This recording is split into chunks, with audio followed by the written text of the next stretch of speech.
हवस की चाहत जब तक सिर पर रहती है उसे क्राइम कथा की सीरीज लिखने में हिचकिचाहट नहीं होती।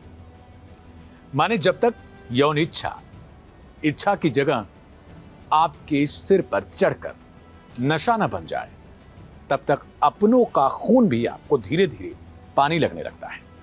जैसे प्यास बुझाना बेहद आसान सा लगने लगता है।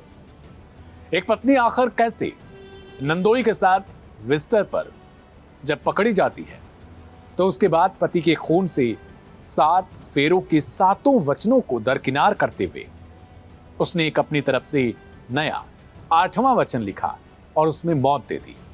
कहानी चंदौली की, जहां रिश्तों की मर्यादा, भरोसे और परिवार की दीवारें एक ही रात में ढह गई। ये कहानी है राजवंश विहार की। नमस्ते, मेरा नाम है दिव्यांशु। क्राइम कथा की आज के इस एपिसोड में आपका बहुत स्वागत है।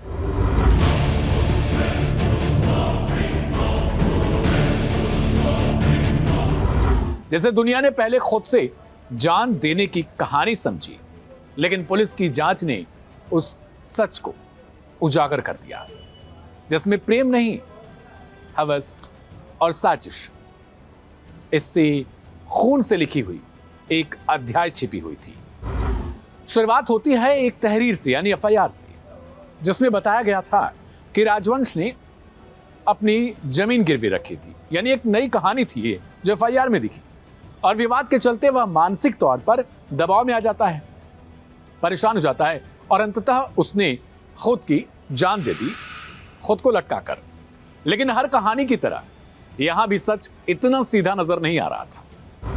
बबुरी थाने की पुलिस जो है, चंदौली बबुरी की, जब इस केस में उतरती है तो घटना स्थल से लेकर हालात तक सब कुछ ऐसे सवाल खड़े करते हुए नजर आते हैं जिनका जवाब खुद से जान देना नहीं हो सकता था।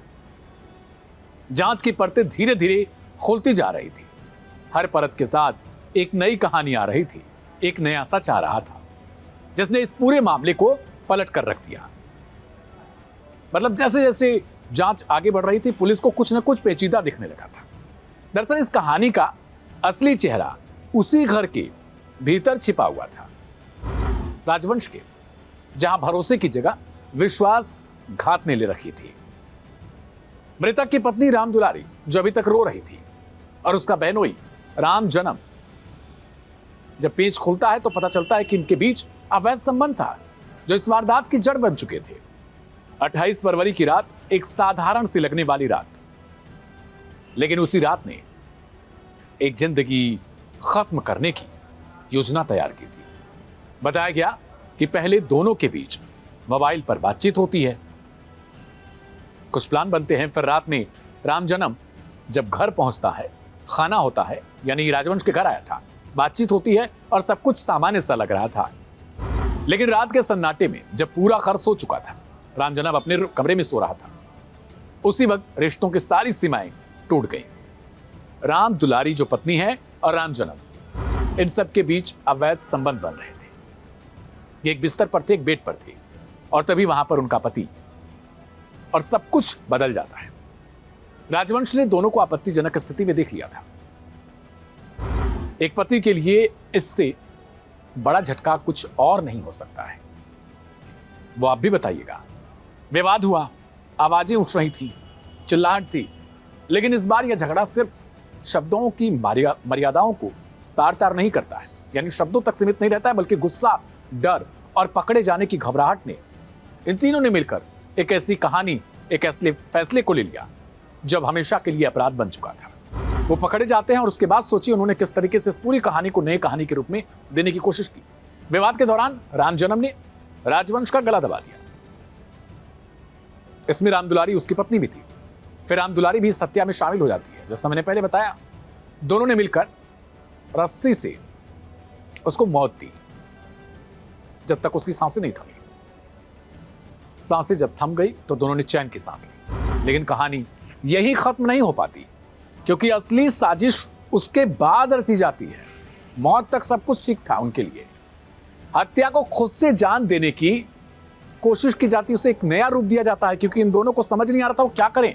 उन्होंने इसके लिए राजवंश को टांग दिया, एक मजबूर आदमी का आखिरी कदम समझिए। इतना ही नहीं, जांच में यह भी सामने आता है कि आरोपियों ने पहले से ही एक तीसरे व्यक्ति को झूठे मामले में फंसाने की प्लानिंग भी कर रखी थी, यानी एक योजना भी बना दी थी कि हम ऐसे ऐसे चीजों को अंजाम देंगे ताकि शक की सुई कहीं और घूमती हुई नजर आए। लेकिन पुलिस की बारीक जांच में आखिरकार इस पूरे साजिश को खोल दिया जाता है और पूरा चंदौली इस वक्त शर्मसार हो जाता है। अंततः आखिरकार एक सच सामने आ गया। चंदौली पुलिस ने इस हत्याकांड का सफल अनावरण किया, एक प्रेस कॉन्फ्रेंस बुलाई थी। पत्नी और उसके बहनोई के आखिरकार गिरफ्तार कर लिया जाता है। यह कहानी सिर्फ एक हत्या की नहीं दिखाई देती, बल्कि अगर इसे देखें तो अंदर तक उसके अंदर विश्वास की हत्या है, जो रिश्तों की नींव होती है। और जब वही नींव टूटती हुई नजर आती है तो घर ही नहीं बल्कि पूरी जिंदगी ढह जाती है, पूरा मकान ढह जाता है, वो रिश्ता ढह जाता है, वो भरोसा ढह जाता है जिसके तहत एक पति और पत्नी शादी के बंधन में बंधते हैं। उसके बाद उनकी जिंदगी अलग हो जाती है, उनका एक परिवार हो जाता है और उसी परिवार को पनपने से पहले अगर कोई तोड़ने लगे, उसमें अपनी इच्छाओं को, अपनी अंदर की, जिसे दूसरे लफ्जों में हम हवस कहते हैं, उस पर उसका कोई काबू नहीं रहता और वो ये सोच बैठता है कि क्या हुआ, अगर हम ऐसा कुछ करेंगे तो कहां लिखा ये गलत है।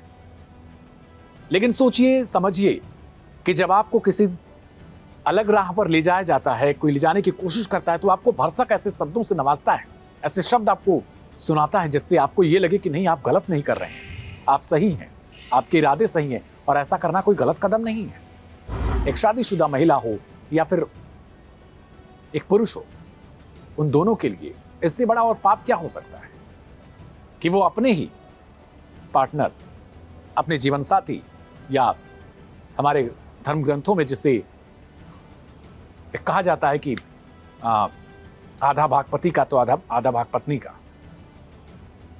हम अपने आधे भाग के साथ किस तरीके से चीट कर रहे होते हैं, किस तरीके से उसके साथ धोखा दे रहे होते हैं और हमें लगता है कि हम सब कुछ सही कर रहे हैं, हम गलत कहाँ हैं, और पकड़े जाते हैं तो फिर हम उसी को दोष देना स्टार्ट कर देते हैं। और ये कहानी जिसमें एक पति अपनी जान सिर्फ इसलिए गंवा बैठता है क्योंकि उसने अपनी पत्नी को रंगे हाथों पकड़ लिया था, उस भरोसे को टूटते हुए देख लिया था, वो भरोसा कोई था ही नहीं, ना बचा था। राजवंश अब इस दुनिया में नहीं है, लेकिन उसका जो नंदोई कहें, बहनोई कहें, वो गिरफ्तार है। उसकी पत्नी राम दुलारी नाम है, वो गिरफ्तार है। यानी राम जन्म, राम दुलारी दोनों इस वक्त जेल के अंदर हैं और दोनों घुट रहे हैं। राम दुलारी को अब समझ आ रहा है कि आखिर उसने किस दुलार में, किस लाड प्यार को अपना समझ लिया और आखिरकार उसने अपने की हत्या कर डाली। इस पूरी क्राइम कथा को लेकर आज आपकी क्या राय है उसे कमेंट बॉक्स में जरूर लिखिएगा। कल मिलेंगे रात 10 बजे एक नई कहानी के साथ। तब तक के लिए आप सभी को शुभ रात्रि, शुक्रिया, नमस्ते।